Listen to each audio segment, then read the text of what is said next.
नमस्कार साथियों, आज मुझे दया आ रही है कंगना रनावत पे, जो हिमाचल के मंडी से चुनाव लड़ रही हैं, जिन्होंने कहा था कि देश 1947 में नहीं 2014 में आजाद हुआ था। जिन्होंने कहा था कि देश के प्रथम प्रधानमंत्री जवाहरलाल नेहरू नहीं सुभाष चंद्र बोस थे। आज मुझे दया इसलिए आती है कि उनकी गलती कुछ भी नहीं है। जो उनके दल का, उनके पार्टी का जो प्रधान है, जिसके नाम पर चुनाव लड़ा जा रहा है, उसी को इतिहास के बारे में उसके इतिहास के विषय में कुछ पता नहीं है।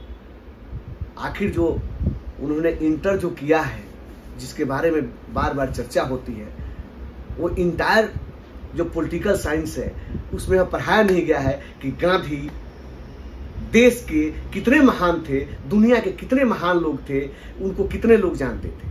उन्होंने कल एक टीवी इंटरव्यू में बयान दिया है कि महात्मा गांधी को लोगों ने 1982 के बाद जाना, इससे पहले लोग गांधी को नहीं जानते थे। कितनी बड़ी विडंबना है कि दुनिया में साउथ अफ्रीका के बड़े से बड़े नेता जो हुए, उन्होंने गांधी को आदर्श माना और उनको कहा जाता है कि वो अफ्रीका के गांधी है, कोई अमेरिका का गांधी बना। अलग अलग देश, बड़े बड़े देशों में, विकसित देशों के अंदर जो उनके म्यूजियम है, वहां पर गांधी की प्रतिमा लगी है, उनके लोग कायल रहे हैं। यहाँ तक कि जिस अंग्रेज ने हमारे देश के ऊपर कई वर्षों तक गुलामी के रूप में हम लोग को जकड़े रखा, उन अंग्रेजों ने भी कहा कि हमने भारत में देखा कि एक हार मांस का पुतला है, जिससे लोहा लेना किसी के बस की बात नहीं है। जो जेल में अपना समय बिताया, जो गरीबों के लिए, दलितों के लिए, मजदूरों के लिए संघर्ष करते करते मर गया, उसके विषय में हमारे देश के प्रधानमंत्री कहते हैं कि वह 1982 से पहले उनको कोई जानता ही नहीं था। इनका इंटायर पॉलिटिकल साइंस का जो क्लास है, वो अब सिद्ध करता है कि ये सही में कुछ नहीं जानते। और जब देश के मुखिया, किसी पार्टी, किसी दल के मुखिया को ही इतिहास के विषय में पता नहीं हो, जो बिहार में जाके कहते हैं कि यहां तक सिकंदर आया था, वो कभी यह कहते हैं कि गुरु नानक, कबीर और गोरखनाथ मंदिर के जो मठ के बाबा गोरखनाथ थे, वो सब एक साथ में बैठ के पंचायत करते थे। वो अनाप शनाप की बातें करते हैं, वो मुजरा की बात करते हैं, मटन की बात करते हैं, मछली की बात करते हैं, मुसलमान की बात करते हैं। अब वो महात्मा पर भी आ गए, महात्मा गांधी पर भी बात कर रहे हैं। वो अपने आप को अविनाशी कहते हैं कि मैं काशी से हूं, मैं अविनाशी हूं।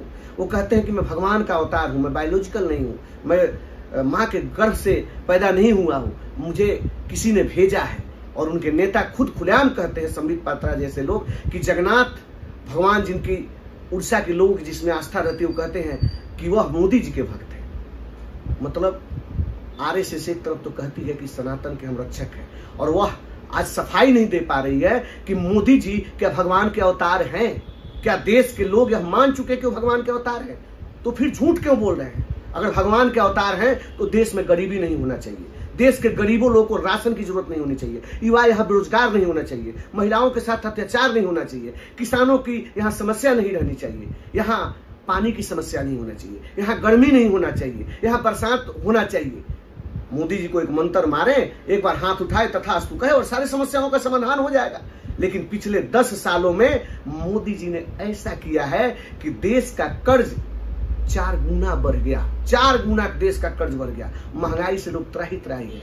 और 6 फेज का चुनाव जब हारते हुए मोदी जी देख रहे हैं, तो इतिहास भी भूल गए और सनातन भी भूल गए और अनाप शनाप बातें कर रहे हैं। बहुत बहुत धन्यवाद। आप सोचिए। नमस्कार।